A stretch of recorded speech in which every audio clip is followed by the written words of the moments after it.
Hey everybody, I'm Ethan and welcome to the Solutions Architect channel.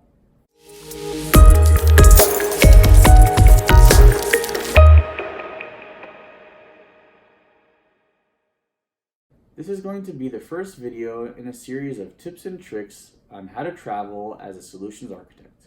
So one of the perks of being an SA is you get to rack up a lot of travel rewards. But if you don't travel smart, you can miss out on huge perks and benefits. For example, last year I went on vacation with my family and it didn't cost me anything.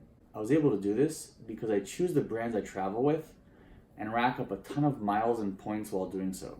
So if you're new to the role, make sure that you sit down and make some smart choices about what brands you're going to use and make sure you stick to them because it definitely pays off big. I'll go into how to choose the right brands and what brands I use as part of the series, but it's also going to depend on your employer and what types of restrictions and budgets you have available to you.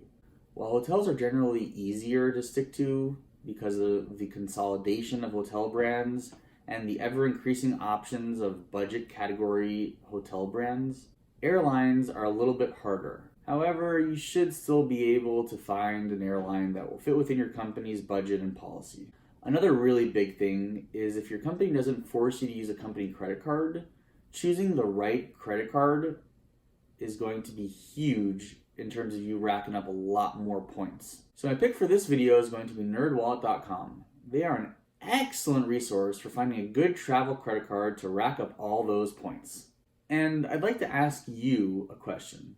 What is your favorite travel brand? Do you have one? Let me know in the comments. If you enjoyed this video, please go ahead and smash that like button. Oh, I love saying that.